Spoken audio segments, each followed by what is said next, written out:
Hey, what's up, lightboltjoe here. Today we're going to discuss the 2022 sequel film, Clerks 3. So this is written and directed by Kevin Smith, starring Kevin Smith, Jason Mewes. Jeff Anderson plays his character Randall Graves. Brian O'Halloran plays his character of Dante Hicks. Rosario Dawson is in this as Rebecca Scott Hicks. You have a lot of the same actors coming in to play other roles. This was a hard watch, man. It's an epilogue film. Jay and Silent Bob Reboot is very much a finale, like phase 2 finale kind of a thing. And then the question I had was, where does Clerks 3 fall in the mix of this? Or is Clerks 3 the phase 2 finale? But this felt more like an epilogue, not a finale. Finale is when the story ends, and then the epilogue is like, and so they did blah blah kind of a thing. And this definitely felt more epilogue-ish compared to Reboot, which was a much bigger project, and this got scaled down a la Clerks, the first Clerks. So this is very much a what happened next. So Dante and Randall bought Quick Stop, and they've been running it all this time. And the last time we see them was in Clerks 2 in 2006, in regards to the two of them working together within Quick Stop. Beginning of Reboot is Dante being arrested, and not Randall in the picture. He was off doing something. But this is a very heavy film because it's a very personal film for Kevin Smith. The character of Randall has a heart attack, almost dies, and then decides to make a movie. And that's literally what happened to Kevin. So February 25th, 2018, Kevin had a massive heart attack. And had a conversation with the doctor in the hospital who saved him. That specific conversation, he used this actual dialogue in the film. And the character of Randall then decides he's going to make a film, that he's going to do it his way, and he's going to be true to himself and all these things, which is exactly what Kevin said and did in regards to making Reboot, Jay and Silent Bob Reboot, then starting to film February 25th of 2019. So this is very much page to screen, very personal story to very personal story within the fictitious characters that we've known and loved since 1994's Clerks. So then it's a matter of Dante is dealing with stuff as well, because Rebecca was killed in a car accident by a drunk driver back in 2006, along with their baby, Grace. Dante never got the family that he planned and hoped for and wanted at the end of Clerks, at the end of Clerks 2. The end of Clerks 2, he gives Rebecca the ring. After the announcement that she's pregnant, he leaves Emma to go off and stay in Jersey and not move to Florida, to be with Becky, to have the kid, to, marry. And that got shattered the same year, all because of a drunk driver. And Dante's been broken ever since. So then it's been a matter of working with the Quick Stop with Randall since 94 to begin with, but working at the Quick Stop with Randall since 2006 when his wife died and child died. How does that work in regards to now bringing up the past? Randall's now writing a script about their lives, the conversations they've had at the Quick Stop, the shenanigans that have happened there with the customers, things of that nature. What happens with Dante when all of this past stuff, his life, comes into conversation, comes into dialogue. Jay and Silent Bob are in the mix as well.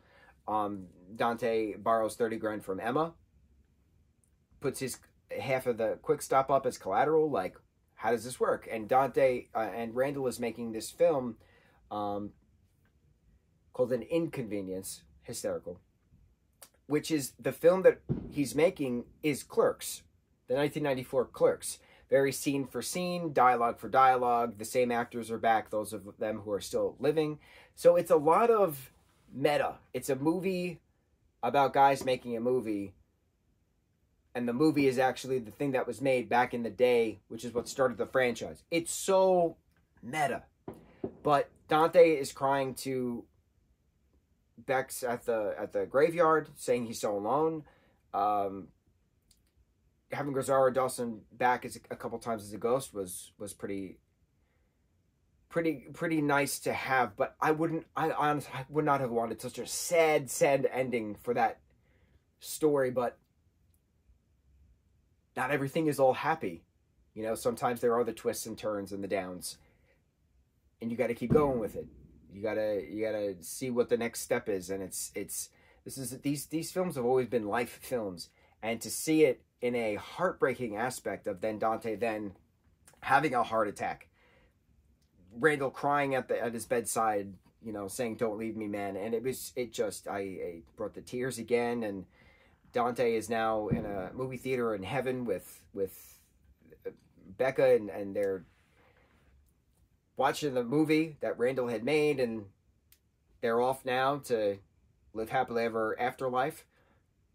And then the question is, well, what does Randall do? You know, now that he does not have Dante anymore, well, he then instates that Elias is now his best friend, which he made an announcement back in 2006's Clerks, that if anything happens to Dante, Elias is now, you're my new best friend.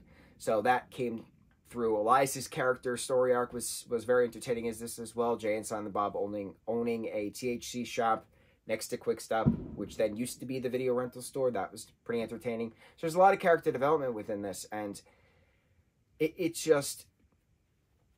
was very hard to watch because it was a very fun final moment. I did like that Harley Quinn Smith was back at the end for the funeral, playing Jay's daughter. I thought that was neat. Millennium Falcon. Her being the person to check the expiration dates on the milk cartons at the end, I thought was hysterical and perfect, because Kevin's mom was the one who did that in Clerks 1 and 2, and now his daughter is doing it in Clerks 3.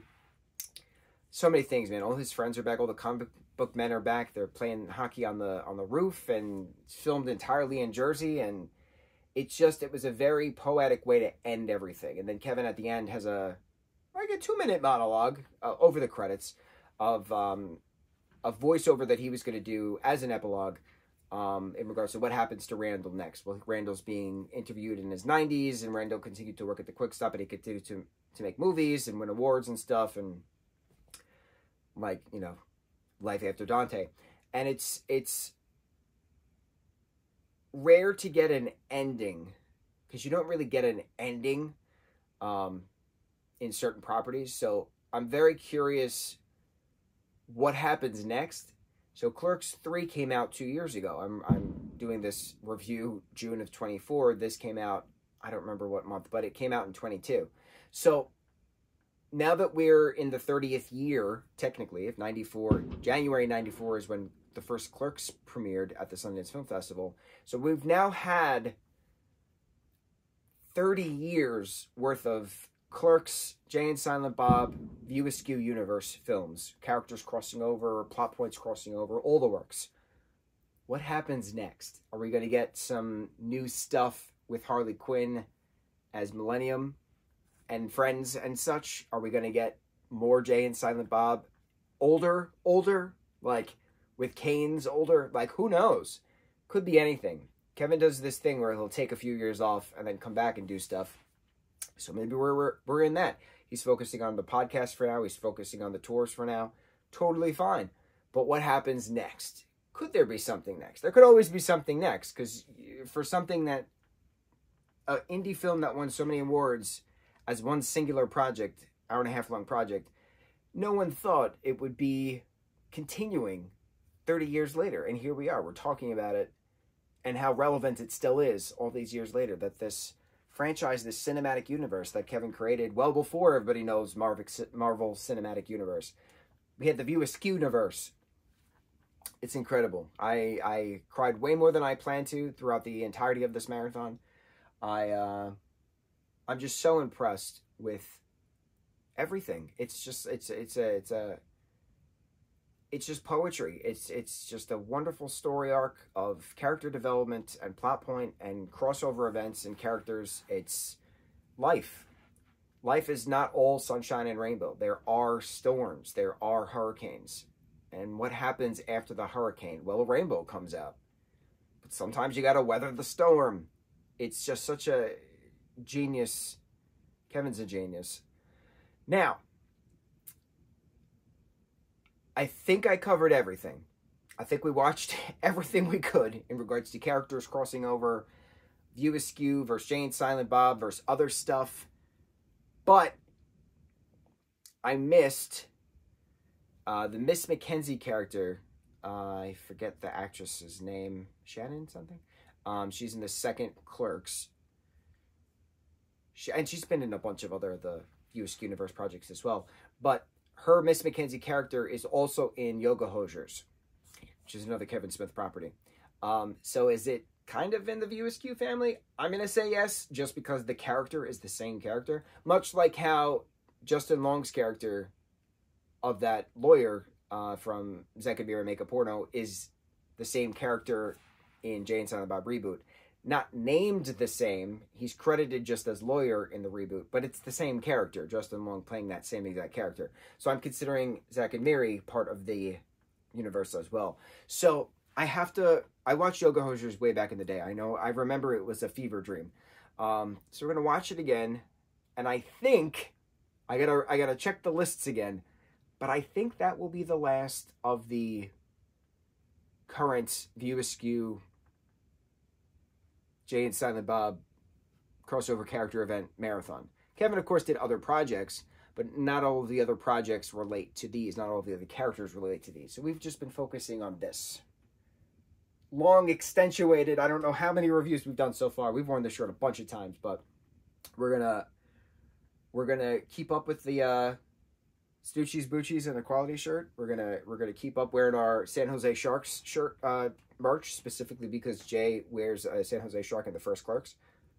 Wears a hat in the first Clerks of the San Jose Shark. That's what I'm trying to say. So we'll watch the 2016 Yoga Hosers and see what reviews we do next. Clerks 3, heartbreaking finale of a film, wonderful epilogue. On to the next review. Mahalo.